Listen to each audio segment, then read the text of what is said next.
I've been using these 3 pocket lights for the past years, but I think this light is the one for me. This is the Amaran Ace 25C. Dito ka na i-unbox guys, no, sa harapan nyo. So, maliit lang yung box niya guys, and pagbukas mo makikita mo agad yung ilaw natin. Yan yung ilaw. No.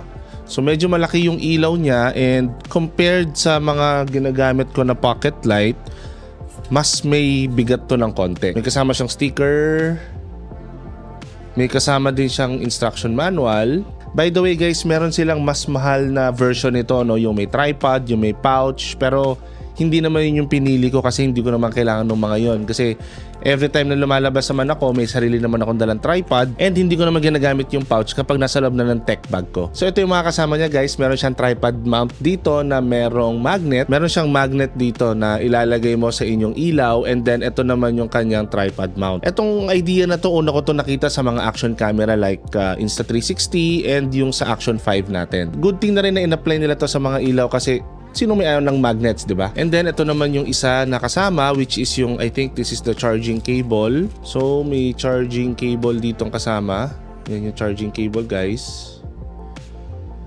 USB Type-C to USB Type-C, and meron siya ditong Allen wrench. Hindi ko lang kung para saan tong Allen wrench. So titignan natin mamaya kung meron ba tayong kailangang sikipan or meron bang kailangang higpitan. And then ito na yung pinakailaw natin guys, no? Yung pocket light natin. So white yung pinili natin, but I think meron itong charcoal, may silver, may pink, and I think meron ding green, not sure, pero ilalagay ko sa baba kung ano yung mga colors na available para dito sa pocket light natin. Pag binili nyo pala tong pocket light na to, may kasama na siyang diffuser, and ang purpose ng diffuser guys is para maging softer yung bounce ng ilaw sa subject nyo. Later naman tetestingin natin to kung gaano kalakas yung ilaw and ano-anong klaseng ilaw yung pwede netong ilabas. So ito yung diffuser niya, plain white diffuser lang siya guys, no?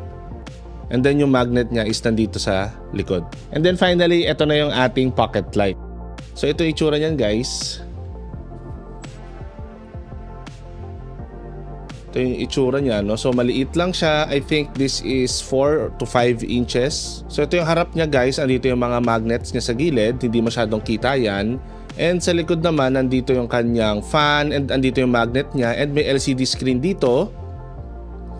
Sa gilid naman, nandito yung controls. Kung papapansin nyo guys, madami din itong vent kasi malaki or malakas yung na-emit na ilaw nito. Ito pala yung sinasabi ko ng magnet sa ibaba. So tetestingin natin later kung paano nga ba gamitin yon. Kung hindi ko napakita guys, ito pala yung kanyang fan. Grabe, sobrang, no? Kung nakikita nyo, may fan talaga siya sa likod. Yan yung itsura ng kanyang fan.